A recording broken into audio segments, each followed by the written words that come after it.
It usually starts with something subtle, a whisper you weren't meant to hear, a joke that feels more like a jab, or a shift in the atmosphere where the silence hangs a little too heavy. It is a glance that lingers with intent, or a smile that conceals a predatory undertone. The vast majority of people choose the path of least resistance. They pretend not to notice. They rationalize the behavior, telling themselves it is trivial or that they are being oversensitive, convincing themselves it is not worth a confrontation until the cycle repeats itself. But it always repeats, becoming louder, sharper, and more performative. By the time the victim feels the pressure to defend themselves, the damage is already cemented in the minds of the spectators. You must internalize this truth: behavior that is ignored is behavior that is effectively endorsed. Niccolò Machiavelli understood this psychological dynamic more profoundly than any modern strategist. In a landscape defined by power struggles, reputation management, and dominance hierarchies, Machiavelli knew that respect is not a gift you receive for being kind. It is a boundary you must enforce with iron discipline. When an individual dares to cross the line of respect, your immediate reaction dictates the future of that relationship and your standing in the group. It is not merely about the aggressor's perception of you, but rather a broadcast to every observer in the room regarding what level of abuse you are willing to tolerate. Disrespect is rarely personal in the beginning. It is strategic. View it as a compliance test. If you fail to hold your ground, you're not simply labeled as weak. You're marked as a safe target for future aggression by anyone seeking to elevate their status at your expense. Therefore, when the disrespect occurs, your countermove must be executed in the present moment, not in hindsight. You must go immediately silent. But this is an active, tactical silence, not a passive retreat. This brings us to the first Machiavellian law of social conflict. The individual who reacts with visible emotion instantly lowers their status and hands power to the aggressor. However, the person who strategically withdraws their engagement becomes an enigma. You become unpredictable, and in the game of power, unpredictability breeds a primal sense of caution and fear. This silence does not mean you are letting it slide. It means you are physically withdrawing your energy from the interaction. You do not offer a nervous laugh to ease the tension. You do not pretend the comment went over your head. You do not verbalize your hurt feelings. Instead, you force them to feel the weight of your absence through a hardened gaze, a flat tone, and a complete refusal to keep the conversational energy moving. It serves as a harsh pattern interrupt in the rhythm they were attempting to establish. You create a sudden, uncomfortable void in a conversation they arrogantly expected to control. You must understand that disrespect creates a loop that feeds on feedback. It requires your awkward laughter, your defensiveness, or your attempts at appeasement to survive. But when that behavior slams into a wall of cold stillness, it is exposed for exactly what it is: a cheap, desperate grasp for dominance. The Machiavellian strategist never initiated the conflict. He observed. He allowed his adversaries to overextend and reveal their true nature completely before he ever committed to a response. And when he finally moved, it was never with an apology or hesitation.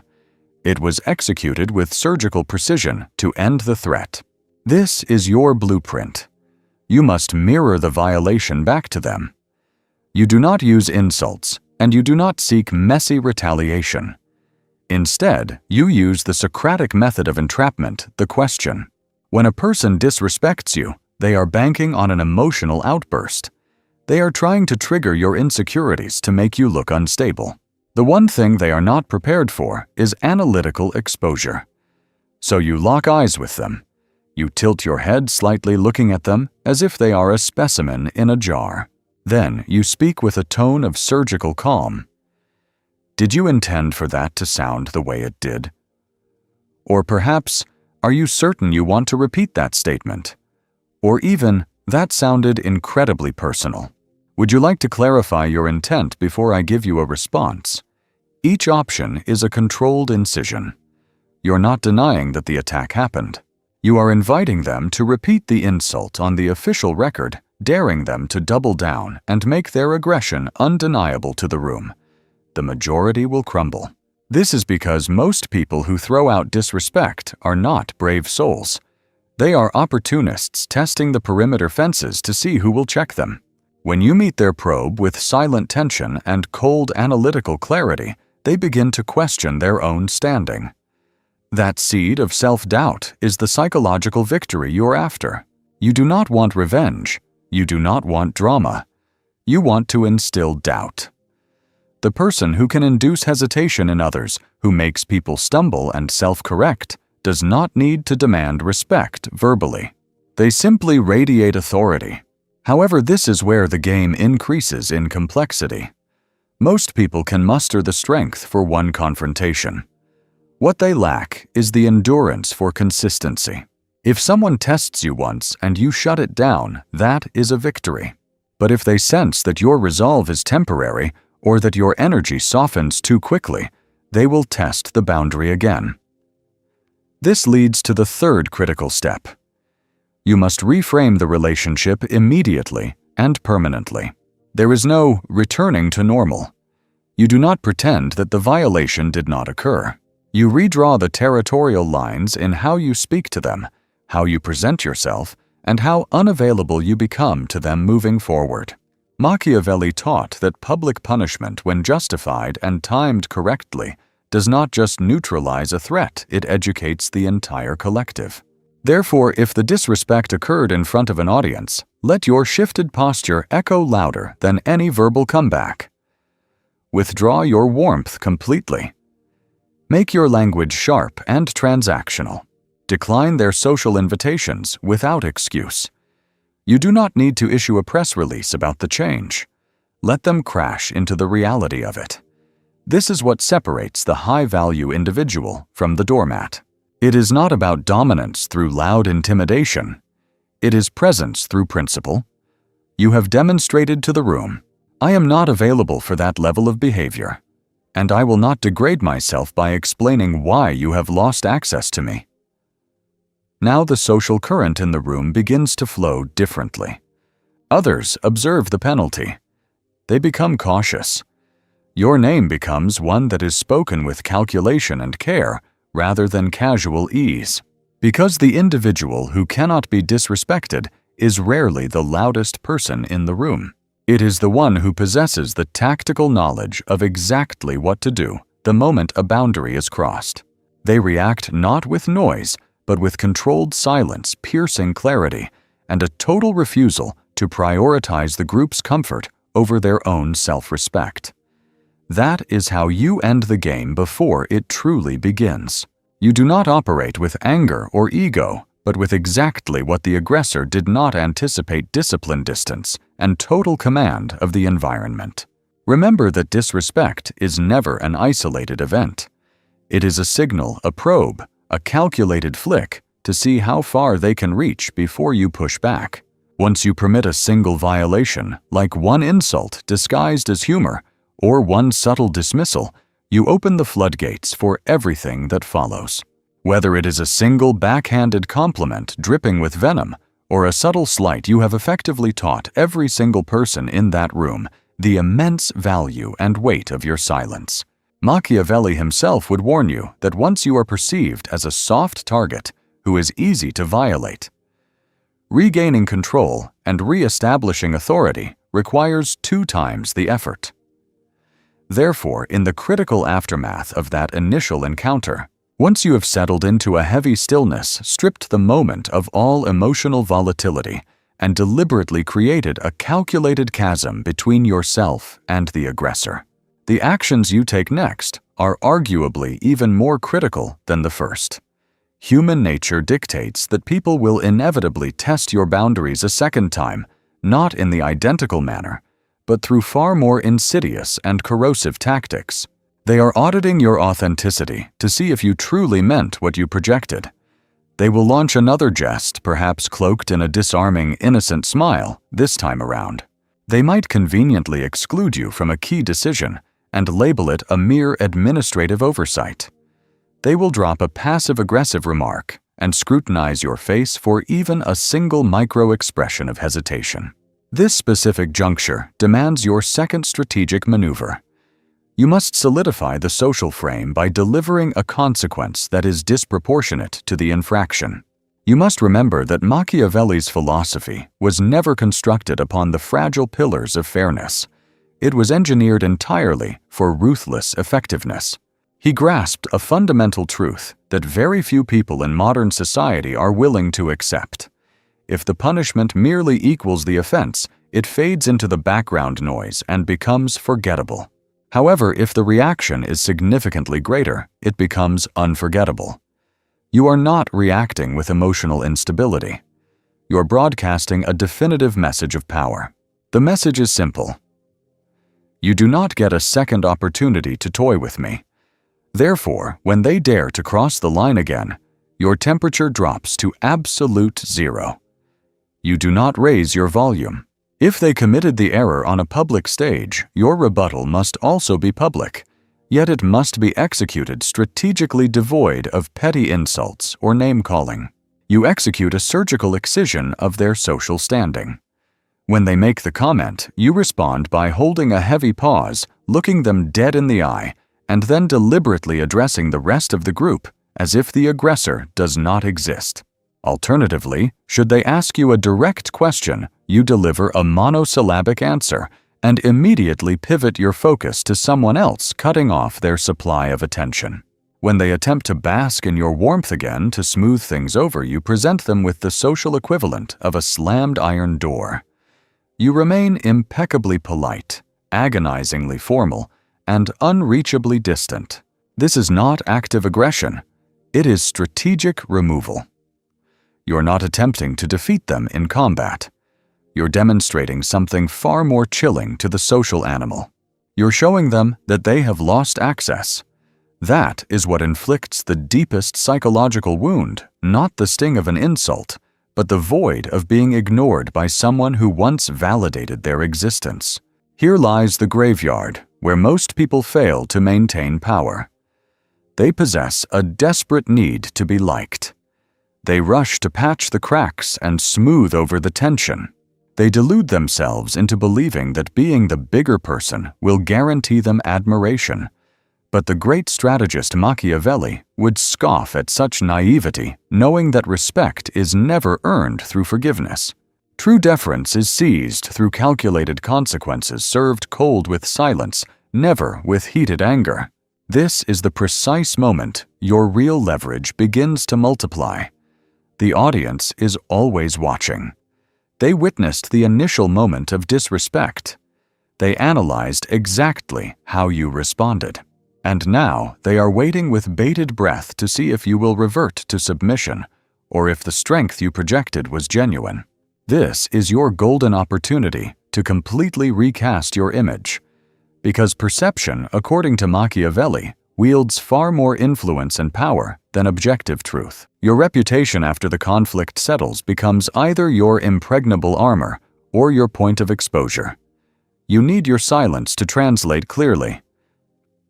He has zero tolerance for that. She will not engage if disrespected. Or, you only get one chance with them.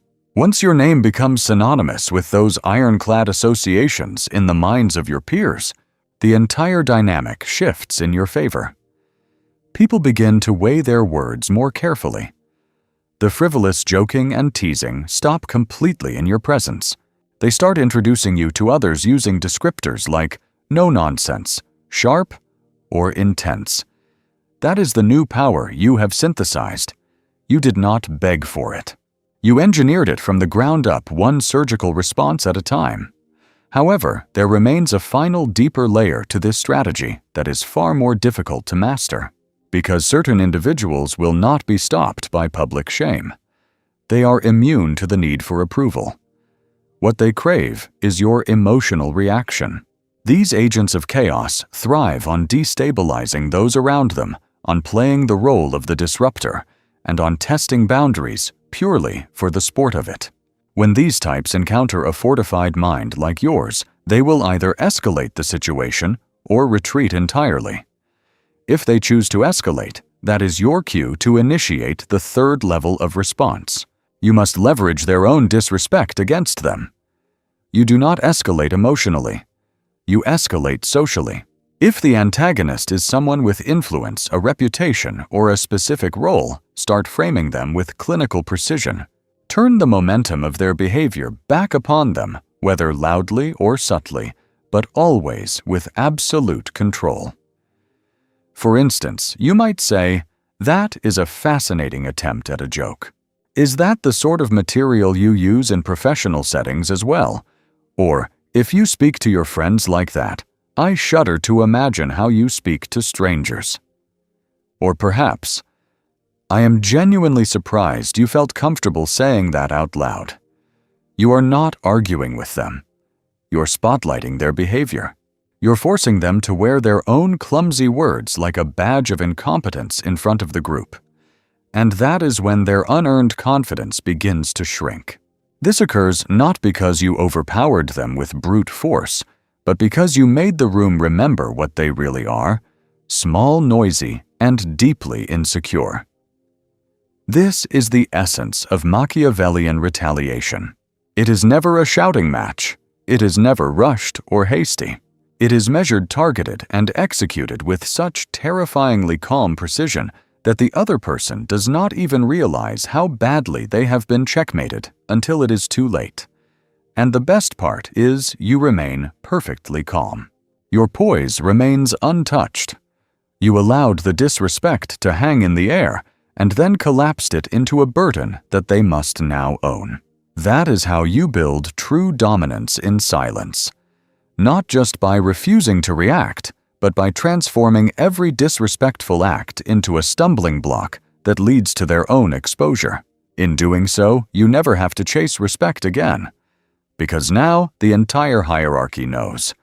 You do not engage in petty arguments. You offer no explanations. You abide no insolence.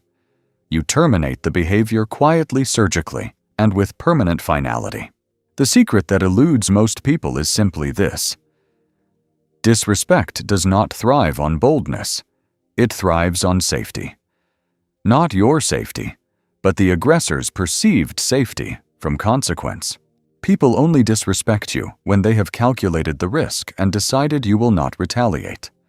They mock you only when they are absolutely certain that no consequences will follow their actions. They push against your boundaries specifically because they are confident in your history of passivity. They know you have never pushed back before, so they assume you never will. That specific assumption, the belief that you will remain inert, is the fuel that powers 90% of all disrespect. However, Machiavelli understood a far more potent truth about human nature. He grasped that true dominion is not about striking your enemies constantly. It is about carefully cultivating an atmosphere where they believe you could strike that. At any given second, you might choose a response they did not calculate and cannot control. This is the evolution of authority. You transform yourself into a psychological threat without ever having to utter a single verbal threat. You do not need to give a speech or make a scene. You simply need to delete the pattern they rely on and become significantly harder to predict. From this moment forward, once a line has been crossed and you have defined where the territory ends, your objective shifts entirely. You are not there to win their affection or get them to like you. Your goal is to destabilize their confidence and make them uncertain of your next move. You do not want them scared or intimidated. You want them unsure. They should be asking, "Did I go too far? Why is he so silent? Why isn't she reacting? What is happening behind those eyes? Why didn't they snap back like they usually do?" That manufactured ambiguity becomes your strongest armor against future attacks. The psychology is simple humans instinctively avoid what they cannot decipher. This is precisely why Machiavelli warned against being an open book, against being too consistent or too easy to read. A ruler who is transparent and easy to understand is a ruler who is easy to dismantle and manipulate. However, when you remain impenetrable, wrapped in silence, and deliver a response that is controlled cold and surgical only once, and then immediately retreat back behind a wall of stillness, you become a glitch in their matrix. You become an anomaly, and in any social hierarchy, anomalies force a shift in the power dynamic. The group begins to defer to you not out of terror, but out of survival instinct, because the human mind is wired to protect itself from variables it does not fully comprehend. Therefore, you lean heavily into that discomfort. You speak significantly less than everyone else in the room. You hold your observation of them just a few seconds longer than is socially comfortable. You offer less information than they expect, but ensure that when you finally do speak, every single word carries weight. Now here is the psychological pivot point. The vast majority of people operate under the delusion that respect comes from popularity. It does not. Respect comes from being felt on a visceral level. When you walk into a room and the atmospheric pressure changes when voices drop, a decibel posture straightens and tones adjust. That is not popularity. That is raw presence, and real presence is constructed through contradiction. You do not always respond to stimuli, but when you do, the incision is deep and precise. You have no need to dominate the conversation, yet you absolutely refuse to be crossed. You do not beg for respect. You simply revoke their access to you the instant they violate the standard. That is how your personal energy transforms into a standing warning, a silent vibrating consequence wrapped in a veneer of absolute calm control. But there is a final metamorphosis, a mental state that very few ever truly master. You cease reacting to disrespect as if it were a personal attack on your character. You begin to process it strictly as data acquisition. This is the moment your intellect divorces itself from the average person's emotional fragility. They hear an insult and feel a sting of pain. You hear it and think, interesting. There is the crack in their armor. They mock you, yet you do not blink because you are looking right through the facade. You decode the desperate need driving the disrespect, whether it is insecurity, jealousy, deep-seated fear, or psychological projection. You see their frantic attempt to assert control in a life where they feel completely powerless. That is the ultimate inversion of the power dynamic. When an individual disrespects you, they are revealing their own nature, not yours. So you log the incident. You file the data and proceed not by forgiving, but by calculating your next strategic move. The questions become strategic. Do they deserve continued access to my energy? Does this person need to be isolated publicly or cut off privately? Do I utilize them as an example to send a message to the group, or do I simply let them fade into irrelevance? You have graduated from playing emotional checkers to orchestrating the board. As Machiavelli taught, the supreme position is one where others are terrified of violating your boundaries, even when you're physically absent. That is the moment of total victory. Not when they applaud you, not when they praise you, but when your absence carries the exact same gravity as your presence. This is because the individuals who navigate life untouched by disrespect are rarely the ones shouting the loudest. They are the ones who have inflated the cost of disrespecting them to an unaffordable level. This is not achieved through rage or revenge, but through disciplined silence, asymmetric consequences, and a ruthless commitment to self-enforcement. You do not need to play the social game where everyone pretends to be nice. You play the power game. And once you switch gears, the entire environment changes. People will hesitate and calculate before testing you. Their jokes will lose their sharp edges. Their words will soften into deference. Their energy recalibrates because they realize you are not there to fit in. You are there to be respected. And if they cannot meet that standard, you will abandon them in a silence so profound they will never recover.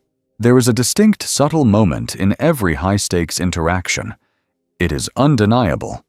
It is when the room reorganizes itself around your gravity. It happens after the long pause, after the boundary is drawn, after you have signaled without a single syllable that you are not the type of person to be trifled with. The victory is not just that they stop disrespecting you. It is that they stop thinking it is even an option. And that is the final layer Machiavelli would insist upon. You do not merely respond to slights. You fundamentally transform what you symbolize in their minds. Because in the end, true power is not determined by your reactions. It is determined by what people assume you might do, even if you're doing absolutely nothing. You evolve into an entity with undefined limits. You become someone whose silence does not signal submission, but tactical preparation.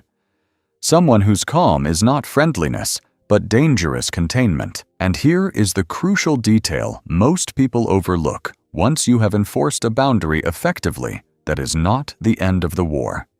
That is merely your reputation's entrance exam. Your reaction dictates your standing not merely with the individual who dared to insult you, but crucially with the entire gallery of spectators who observed the transgression, whether they saw it unfold in real time or heard the whispers later. The instant a line is crossed in the public eye, the room holds its breath as every pair of eyes locks onto you, analyzing whether your sense of worth is an internal fortress or a fragile construct that collapses the moment the crowd's approval wavers. If you can maintain an ironclad frame amidst the chaos, refusing to fracture, refusing to offer meek apologies, and refusing to scan the room for reassurance, you demonstrate a terrifying level of self-control. Observers will sense a vibration they struggle to articulate, but instinctively respect absolute certainty. In a modern landscape, where nearly everyone is paralyzed by the need for external likes and validation, unshakable self-assurance is the scarcest and most valuable commodity. Understand this distinction. It is not about adopting an icy demeanor or broadcasting hostility. Rather, it is about transforming your kindness from an automatic reflex into a deliberate gift. Your smile becomes a conscious decision deployed only when it serves your purpose. You choose to break your silence only when your words carry genuine weight, and you treat access to your energy not as a public right, but as a private privilege reserved for those who have demonstrated the capacity to appreciate it. This is the precise mechanism by which you achieve a state of being untouchable. It has nothing to do with brute physical force and everything to do with commanding a high energetic value that forces others to align with you. True power is not accumulated by what you add. It is sculpted by what you strip away for high status is ultimately a game of strategic subtraction. You must ruthlessly excise behaviors like emotional reactivity, desperate neediness, the compulsion to over-explain your actions, and the tendency to tolerate even 1% of insolence disguised as banter. Once you purge these weaknesses, you trigger a profound shift in how the world engages with you. The atmosphere visibly shifts when you walk through the door. Interruptions cease because your pauses command respect, and later you will hear your own phrases echoed back to you, simply because your words were scarce calculated and heavy with meaning. You cease to be a wanderer trying to find your footing on the social map. You become the mountain itself, the immutable terrain around which everyone else must navigate. This brings us to the most ruthless insight from Machiavelli's playbook. An opponent must either be caressed or crushed. Meaning in the realm of social dynamics, they must be fully respected or completely removed from your equation. Translated to 2026. This means people either recognize your intrinsic worth or they lose the privilege of your presence entirely. This is not petty revenge. It is the strict enforcement of consequences without the theatrics of drama. Those who test your boundaries once realize the electric fence is live and never touch it again are not your enemies. They serve as necessary lessons in calibration and respect. However, the individuals who persist, those who slide in subtle digs, repeated slights, and manipulative jabs require a different approach. You do not waste breath correcting them. You simply delete yourself from their reality. Better yet, you continue your ascent into power while they stagnate in obscurity, because your silence acts as a spotlight, exposing their insecurity and pettiness without you uttering a single syllable. Through the chasm of distance, a harsh truth settles in on them. You were never truly accessible to them. You were merely tolerating their existence for a season, and that season has ended. When you internalize this paradigm, your psychological posture undergoes a radical metamorphosis. The desperate hunger to be liked evaporates, and you no longer dignify indirect attacks with a direct response. The urge to prove you are the bigger person vanishes because you have unlocked a secret that Machiavelli understood 500 years ago regarding the nature of power. You have no need to defend a fortress that no one can approach because disrespect cannot land on a target that has removed itself from the battlefield. If they cannot reach you, they cannot harm you. They are powerless to undermine your foundation if you never built it upon the shifting sands of their approval in the first place. Provocation fails when your silence forces them to stare into the void of their own inadequacy, and this state of being is the absolute apex of psychological sovereignty. It is not rooted in cruelty or arrogance, but in supreme self-mastery.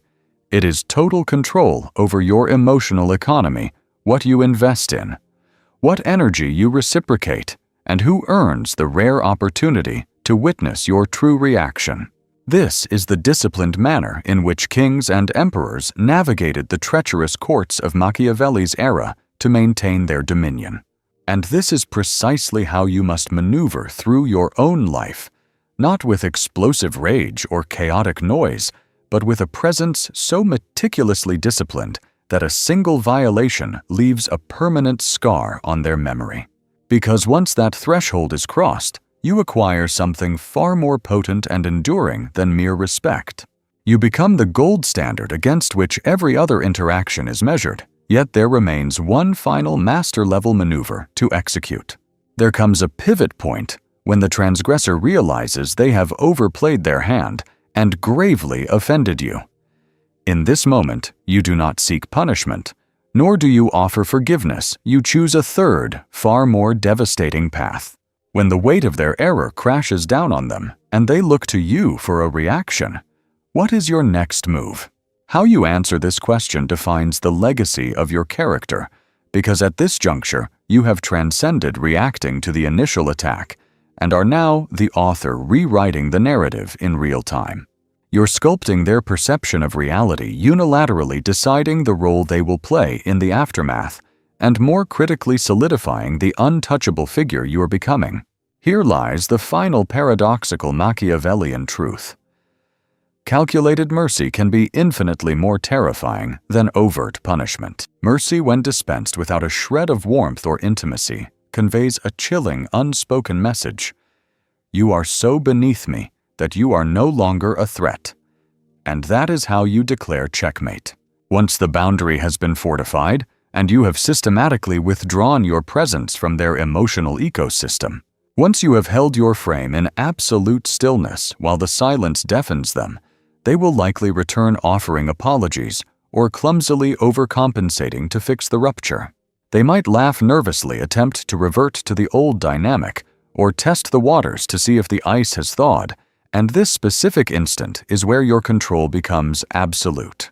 You do not lash out in anger, you do not smile to ease their tension, and you do not offer comfort. You simply remain stoic and unchanged, harboring no visible bitterness and showing no resentment.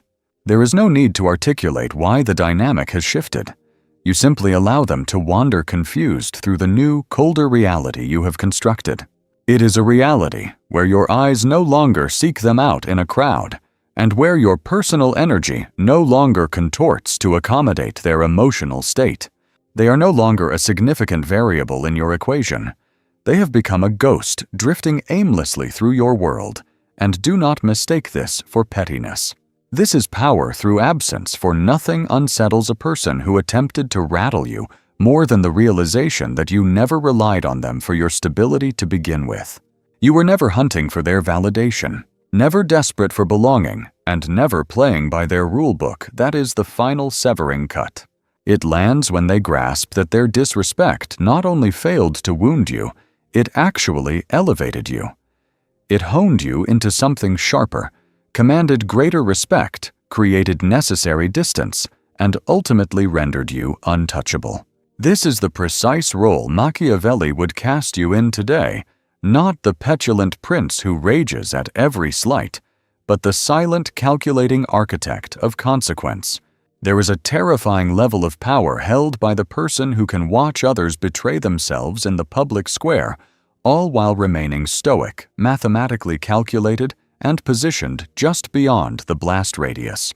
This is the hallmark of the sovereign individual, the one who never has to voice a demand for respect, because their very presence commands it before a single word is spoken. People realize too late that they only get to make that mistake one time. Now, in the cold light of the aftermath, you will observe a fundamental shift in the atmosphere. Your name begins to travel through the grapevine in hushed tones, not because you are chaotic or dramatic, but because of your terrifying restraint. You will hear them say things like, "He keeps his cards close to the vest, but when he finally plays a hand, it changes everything." Or, "I have never seen her break frame." Or the most ominous warning of all. You really do not want to end up on their bad side, because once you burn that bridge, there is no rebuilding it. That is the fortress you have constructed a reputation so impenetrable that people instinctively police their own behavior when you are near. Watch them closely. They double-check their tone before speaking. They mentally edit their phrasing. They constantly scan to see if you're observing them, not necessarily out of fear, but because your energy has acquired a gravitational mass that demands acknowledgement. From this pivotal moment forward, the game has changed completely, and you no longer have to fight in the mud for scraps of respect. You have proven you possess something far more valuable than brute dominance. You have mastered the art of selective availability. You engage only on your own terms. You speak only when the impact is guaranteed. And when you withdraw, whether it is from a conversation, a social dynamic, or an intimate relationship, the void you leave behind is heavy. You must understand that the person who is immune to disrespect is never the one screaming the loudest in the center of the room. It is always the one whose attention is a scarce resource, never a guarantee. So let them gossip. Let them spin their theories. Let them agonize over what your next move might be. Deep down, the anxiety stems from the fact that they already know the outcome. If they cross that final line, you will not offer an explanation. You will not engage in a debate. You will never chase them. You will simply vanish into the ether. And that absolute crushing silence will haunt them with an intensity that no clever comeback could ever hope to match, echoing into eternity.